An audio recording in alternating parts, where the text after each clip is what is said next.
Partager pour mieux bouger, on a eu un échec sur Assigné. C'est-à-dire qu'on a expérimenté, enfin on a voulu travailler avec 100 logements et ça n'a pas marché. Du coup, on a été à Chevigné. Pourquoi Chevigné? Parce qu'il y en avait que 12, c'est quand même plus simple, et que c'était un habitat participatif. Et là, évidemment, on a des gens qui ont des pratiques déjà d'échange, et ça a été très vite, grâce à notre ami Mathieu qui est là, grâce à Koulikar qui est là, et en fait, depuis 15 jours, il y a 3 voitures d'équipées.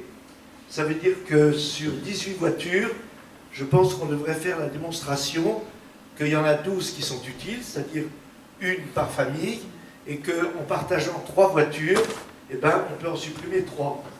Et donc ça laissera 15 voitures au lieu de 18.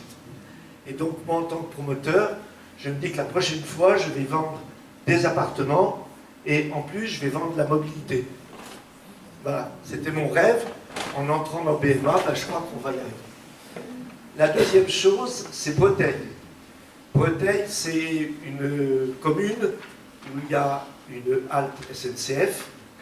On a vendu le programme, j'ai répété 50 fois auprès de vous, en pratiquement moins de 2 mois, 18 logements.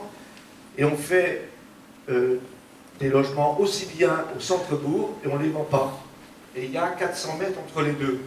Donc on se dit, c'est quand même un problème. Et donc, grâce à notre ami Philippe Danet, on s'est aperçu qu'entre le centre-bourg et la gare, il y avait 400 mètres, et que si on invitait la collectivité à équiper ces 400 mètres, eh bien, les gens ils pourraient aller à la gare plus facilement. Et si en plus, dans le centre de Breteuil, on pouvait prendre son billet de train, ce qu'on ne peut pas faire à la halte SNCF, voilà. Alors on a réuni la SNCF, les élus. Là aussi, comme à Bru, hein, on a eu un petit moment de cafouillage. Bon, ils sont revenus, donc on va continuer, donc on a perdu un peu de temps. Mais on espère bien créer un espèce de lieu, on ne va pas appeler ça fourre-tout, parce que Philippe Danet va me sauter à la gorge, mais un lieu où on va trouver plusieurs services.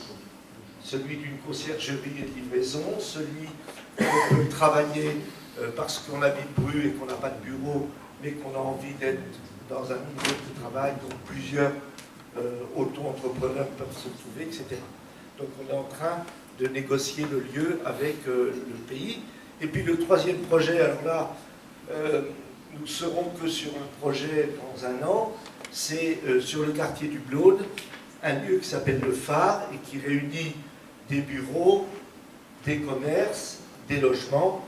Et là, on voudrait faire en sorte que les gens se déplacent le mieux possible dans l'ensemble du bâtiment, qui va avoir 6000 m² à peu près.